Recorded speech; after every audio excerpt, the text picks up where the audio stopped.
They still remember. Neil and Amelia Stafferson enjoyed their quiet and peaceful life in the mountains. They had been living a very lucrative lifestyle and mainly had Neil's hunting to thank. In their neck of the woods, the only things to do were usually to farm, hunt, or fish. Neil was a hunter and one of the best. When he was done hunting for the day, he would round up all the animals he shot and throw them into the back of his truck. Later on, he would sell their pelts. One morning before the break of dawn, Neil and his buddies hunted down a pack of wolves.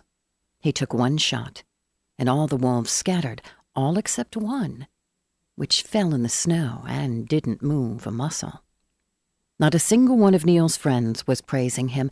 Neil, on the other hand, was overjoyed. This was the first time he had even shot down and killed a blue wolf, and he had heard they were worth 10 times more than a normal wolf because of their rarity. Neil finally looked back at his friends and finally said, "What the hell's wrong with you?" None of them were happy. As his friends explained, "You're never supposed to kill a blue wolf. It's not only bad luck, but a curse spreads to the person responsible." When a blue wolf was killed, it was said by the townsfolk that its spirit remained on Earth. His friends continued on to say that the wolf will follow its killer and avenge itself. The spirit of the Lycan did not have a time limit, as immortality was on its side. All the rest of the wolves followed and honored the blue wolf as if it was a god. Then they told Neil that the best thing they could do was give the wolf a proper burial and forget all about selling the pelt. But Neil knew the price of natural blue wolf pelts and knew he stood to make a high profit. "I'm not going to be a part of this," one of them shouted. "They will still remember." Neil thought all of his friends were a little insane, and as they looked around, all the wolves started coming back. They stood right beside the lifeless blue wolf and howled. So Neil shot one, then another, then another. He didn't even have to try. They were not running away. This was the oddest thing Neil had ever seen. He had never seen so many wolves in one place. He tried to convince his friends to join in, but one by one they all left. "Fine, go then, more profit for me," he shouted. When he was done, he carried the lifeless wolves onto the back of his truck. He had never been so tired and so happy at the same time. He must have shot more than 30 wolves. He couldn't even fit them all, so he had to leave some behind and hope they would still be there when he got back. He drove over to the shop that specialized in buying and selling pelts. Soon enough, Neil got his money. Looking back at the shopkeeper, he said, "I would have brought you more, but I ran out of ammo." And the shopkeeper shook his head and replied, "You're a much braver man than I am. I would have never shot a blue wolf, no matter how much the pelts are worth. They are not like the other wolves. They will not forget even if 50 years passes. They still remember, and they will bring their pack with them." Neil was now starting to feel uneasy, but shrugged it off. When he got the rest of his payment, he made his way back to the truck. He could see the sun dimming, and it fell behind the trees. "I must hurry," Neil thought. "If I don't make it back home in time for dinner, Amelia will never let me hear the end of it." A few miles down the road, he felt part of the truck shaking. When he stopped, he could hear something sliding in the back of the truck, but saw nothing. He kept the truck still and listened closely. It sounded like something in the back of his truck was moving. He did not move a muscle, sweat dripping from the corners of his eyes. Neil hardly even breathed as he attempted to focus on what it was. His hands moved to the rail of his gun as he slowly but surely picked it up. He clutched tightly over the handle as he then felt his truck move up and down, as if something just suddenly jumped out of it. Now it sounded like something was under the truck. Neil could not take the suspense any longer, and he pressed his foot in the accelerator hard. He could hear one of the back tires pop as he took off. The truck hurled down the road, but Neil paid no attention. As he got close to his home, he pressed the brakes, but to no avail. The brakes were not working, and he was about to ram into the house. He swerved the truck and leaped out of the vehicle for a few seconds before it slammed into a tree. Neil tossed over the ground with a few cuts and scrapes. He staggered as he got back on his feet. His wife opened the front door in a startle to find out what all the commotion was all about. She raced over to Neil and demanded to know what happened. "Call the police," he said. In a statement of panic, Neil told his wife everything that had happened and tried to make sense of it all. Nightfall was approaching as Neil got on the phone and told the officer that his truck was sabotaged. He went further on to say that while in the shop to sell his wolf pelts, someone tampered with his brakes and flattened his tires. The officer told him he would be sending someone over in a few hours. Neil demanded to know why it would take so long. "Well, sir, a standoff and a shootout is still pending," the officer explained. "Now, one officer is down and these men are heavily armed. Your address takes about an hour as it is to reach. You don't seem to be in any current danger right now, sir, and I'm sure it can wait until later on to sort it out. Or you could try walking to the station, but I wouldn't suggest that." Neil slammed the phone down and looked to his wife. "Police are good for nothing around here. I know how to put a stop to this once and for all. I'll invite my shooting buddies here."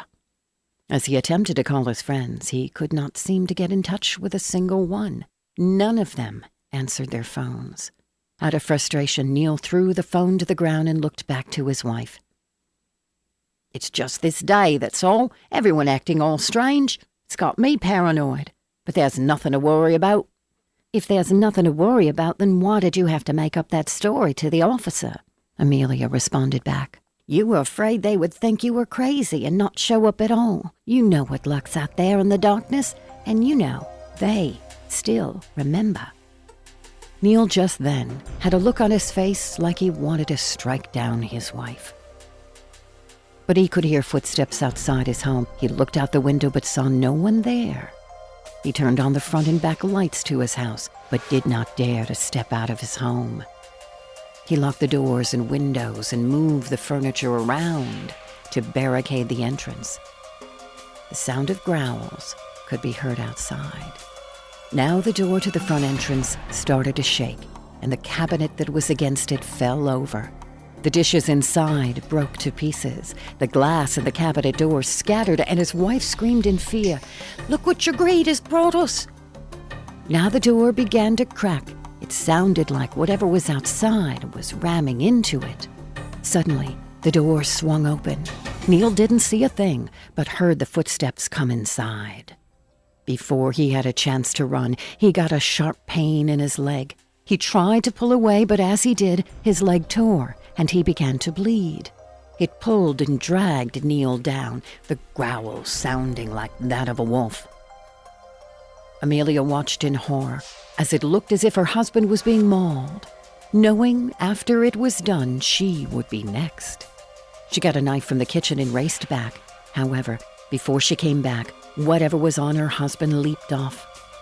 Neil ran for his life to the bedroom and locked the door. He sat behind the door and leaned against it. His wife, however, was still in the same room as the Lycan, and she was too afraid to make a move.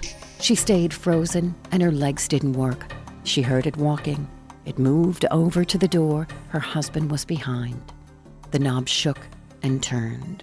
Then, indentations formed around the knob as it looked like teeth marks, the ones a wolf would make. Then, the noise stopped again, and it appeared that the wolf might have actually left. But now, a loud scratching could be heard from the side of the house. Not only that, but from the window of the room Neil was in. He went to his drawer and pulled out a small pistol with some ammo, pulling the trigger back and waiting nervously.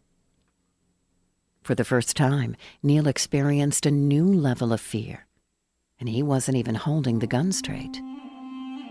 It wouldn't do any good, for he heard the sound but saw nothing.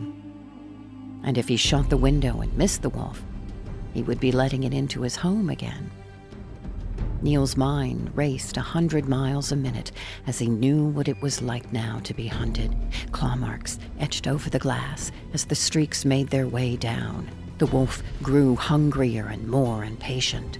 snarling, pursued as it looked like the window was starting to give way and crack. Just as Neil got up to his feet, the window broke completely. He had just enough time to run out and close the door behind him. This time, he was holding the door on the other end. He could feel the fang marks on the doorknob. "Amelia! Amelia, do something!" he shouted at the top of his lungs. But she didn't utter a word. She just looked outside slowly, and her jaw dropped as she tried to compose herself. She saw wolves everywhere, and they seemed to surround the whole house. It was obvious they were still following their leader. She did not know what else to do. She got on her hands and knees and prayed. But these wolves did not growl at her or show their fangs. They stared at her. They looked back at each other. Finally, one of the wolves stepped back, followed by another wolf. They seemed to make a trail for her that was just wide enough for her to be able to pass through. Neil looked to her and said, "Don't do it! You just can't leave me here to die!" He knew if he tried to stop her, the wolf on the other side would open the door and come after him, and he had no place to run. She looked to him in a very cold gaze, one that he had given her many times before throughout their marriage. "You were warned, and after all these years you never once listened to me or your friends. You made your own bed and tonight you're going to sleep in it." And just like that, she slowly walked out, one foot after the other. As much as he wanted to stop her, he could feel the blue wolf on the other end, trying to get the door open. It took all of his might to keep it closed, and as she left, the wolves slowly began to make their way inside.